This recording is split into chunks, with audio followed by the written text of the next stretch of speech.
اعوذ باللہ من الشیطان الرجیم، بسم اللہ الرحمن الرحیم۔ شروع خدا کا نام لے کر جو بڑا ہی مہربان نہایت رحم کرنے والا ہے۔ السلام علیکم ورحمۃ اللہ وبرکاتہ۔ تمام سامعین کو ہمارے چینل کی طرف سے خوش آمدید۔ مجھے امید ہے کہ آپ سب لوگ خیریت سے ہوں گے۔ ناظرین، آج کا جو وظیفہ میں آپ لوگوں کی خدمت میں لے کر حاضر ہوئی ہوں وہ اولاد کی تربیت کا وظیفہ ہے۔ یہ وظیفہ تمام افراد کو کرنا چاہیے جن لوگوں کی شادی ہو چکی ہے، حالانکہ ان کی اولاد ہونے والی ہے یا ان کی اولاد ہو چکی ہے۔ آپ دونوں صورتوں میں وہ افراد یہ وظیفہ کر سکتے ہیں۔ دوستو، وظیفہ بتانے سے پہلے میری آپ لوگوں سے ایک چھوٹی سی درخواست ہے کہ آپ میری اس ویڈیو کو لائک ضرور کریں، اپنے دوستوں کے ساتھ شیئر کریں، اور شیئر آپ لوگوں نے اس نیت کے ساتھ کرنا ہے کہ یہ ویڈیو آپ لوگوں کے لیے صدقہ جاریہ اور ارسال ثواب کا ذریعہ بنے گی۔ دوستو، ہو سکتا ہے کہ آپ کے ایک شیئر کرنے کی وجہ سے کسی انسان کی بہت بڑی پریشانی یا مشکل ضرور حل ہو جائے گی انشاءاللہ تعالیٰ، اور اس کا ثواب آپ کو بھی ملے گا۔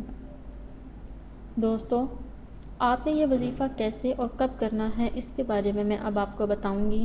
اگر آپ صاحب اولاد ہیں اور چاہتے ہیں کہ آپ کی اولاد نافرمان نہ ہو تو اول و آخر 11 مرتبہ درود شریف پڑھ لیں، اور اس کے درمیان میں آپ لوگوں نے اللہ بارک و تعالیٰ کا اسم گرامی ہے یا برو کو آپ نے 100 مرتبہ پڑھنا ہے، یعنی کہ آپ نے اس کی ایک تسبیح پڑھ لینی ہے۔ اس وظیفے کو آپ حسب ضرورت کر سکتے ہیں۔ اگر آپ 11 دن کے لیے کر سکتے ہیں تو 11 دن کے لیے کر لیں، 40 دن یا اس سے زائد عرصے کے لیے بھی آپ اس وظیفے کو جاری رکھ سکتے ہیں۔ جب بھی آپ کو ضرورت محسوس ہو کہ اب مجھے اس وظیفے کا اثر ہوتا ہوا محسوس ہو رہا ہے تو آپ یہ وظیفہ کرنا چھوڑ سکتے ہیں، ورنہ اگر آپ اس وظیفے کو روز بھی جاری رکھیں تو یہ آپ لوگوں کے لیے بہت ہی زیادہ بہتر ثابت ہوگا۔ اس وظیفے کی برکت سے آپ کی اولاد نافرمان نہیں ہوگی، اور نافرمان اولاد بھی فرما بردار، نیک اور صالحہ ہو جاتی ہے۔ جو شخص بچہ پیدا ہونے کے بعد 7 مرتبہ اس اسم کو پڑھ کر دم کرے اور اللہ کے سپرد کر دے تو وہ بلوغت تک تمام آفتوں سے محفوظ رہے گا انشاءاللہ تعالی۔ دوستو، اگر آپ کو آج کا وظیفہ پسند آیا ہے تو کمنٹس میں اس کا اظہار ضرور کیجیے اور میری کوششوں کو ضرور سراہیے۔